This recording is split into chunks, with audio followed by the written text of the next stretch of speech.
Hey, what is going on, guys? In this video today, we're going to be going over some of the mistakes that players make that really hurts their aim and accuracy in Fortnite. As I've tried to emphasize in the past, improving your aim is one of those things that's really going to take a solid amount of practice, and I believe that's the main reason why so many players struggle with it.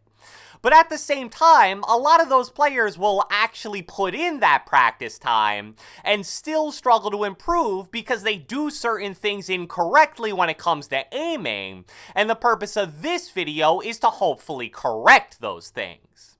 We're going to have one tip that's exclusive to controller players only, but the rest of them will be helpful no matter which system you play on. So without further ado, let's get right into it. Alright, so the first tip I want to cover in this video is the importance of predicting enemy movements while aiming. I think this is definitely applicable to all gunfights, but it's without a doubt the most important in close range fights. In Fortnite, the vast majority of weapons that players commonly use are hit scan, which means that the bullets you fire don't move or drop like a bullet in real life would. Because of that, most Fortnite players think that unless they're sniping, there's really no advantage of predicting which direction the enemy you're shooting at is gonna move. Let me tell you why it's a mistake to think like that. What most people will do whenever they're in a 50-50 shotgun fight is wait for their enemy to move, whether it be to the left, right, or even up by jumping.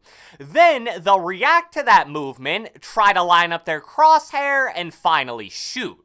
There's definitely nothing horribly wrong about what I just described, and since that way of aiming is so common, I'm sure there's tons of really accurate people out there who aim exactly like that.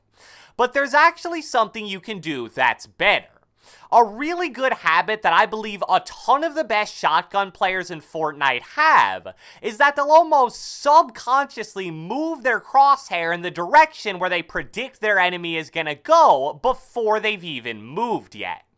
This is an incredibly difficult thing to show since it's almost impossible to see at full speed, but I'll give you an example of what I mean by this featuring a kill from my last gameplay in super slow-mo. What you'll basically see here is that because I'm predicting the enemy to jump, I preemptively move my crosshair upwards before he's even begun the jumping motion. Then, after I hit him in the air, I know the only direction he can go now is back down to the ground, so I basically pre-aim where I know the character model is going to end up, wait for the body to enter my crosshair, and then shoot again. And if you really paid attention there, on the way down, you may have noticed that I probably even over-predicted a bit, going a bit lower with my crosshair than I needed to. So that's definitely a bit more of an advanced aim tip, but it's something that you should really try to implement into your game, especially if you struggle with shotguns.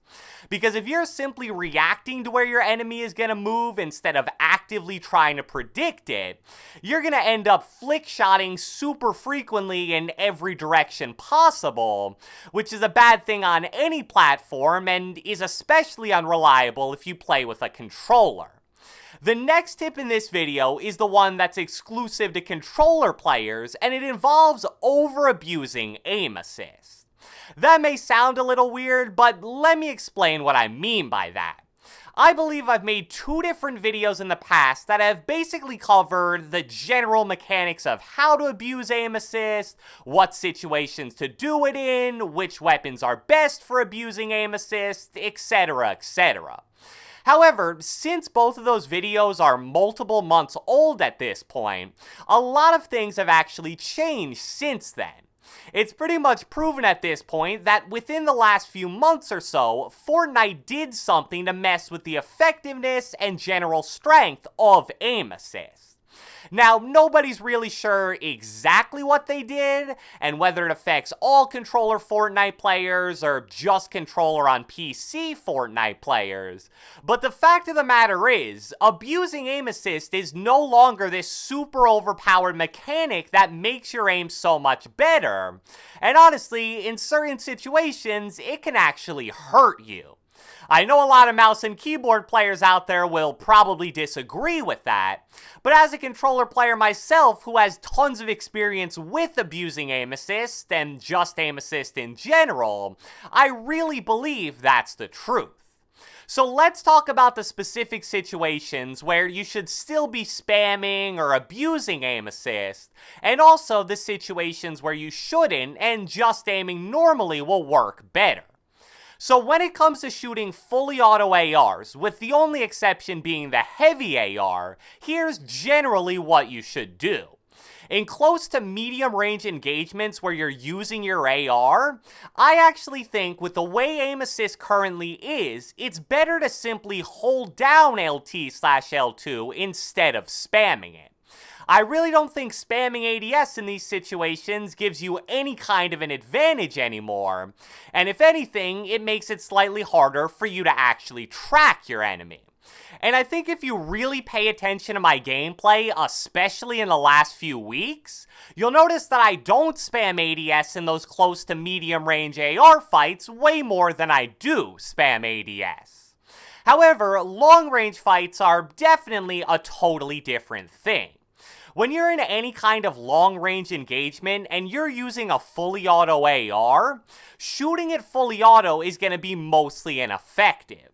The enemy's going to be so small on your screen since he's so far away that the bloom of the weapon if you just fire it fully auto is going to be way too large, and it'll take a miracle for you to hit anything more than maybe 1 or 2 shots. Those long-range fights with fully auto ARs are one of the situations where you still want to spam ADS, and you want to do it while only shooting 1 shot at a time. So the mechanics of this are, you tap LT/L2, then immediately tap RT/R2. Next, you'll release both of those buttons and repeat that same process over and over again. What this does is it makes it so that you fire 1 shot at a time, and each time you shoot, you'll be getting first shot accuracy on every single shot. This eliminates the devastating effects of bloom in long-range fights, and it's without a doubt the best way to handle those engagements. The other common situation where spamming aim assist is still very effective is in close-range fights while using SMGs. The problem with SMG fights for a lot of players is that you never want to aim down sights because that makes you very immobile and easy to hit. But if you don't ADS at all, it can be really difficult to hit shots due to bloom and the crazy bullet spread. So by spamming ADS, you basically get the best of both worlds. You're not aiming down sights all the way, so you're still really mobile, but you're also aiming down sights enough to where you'll get a smaller crosshair and hit more of your shots.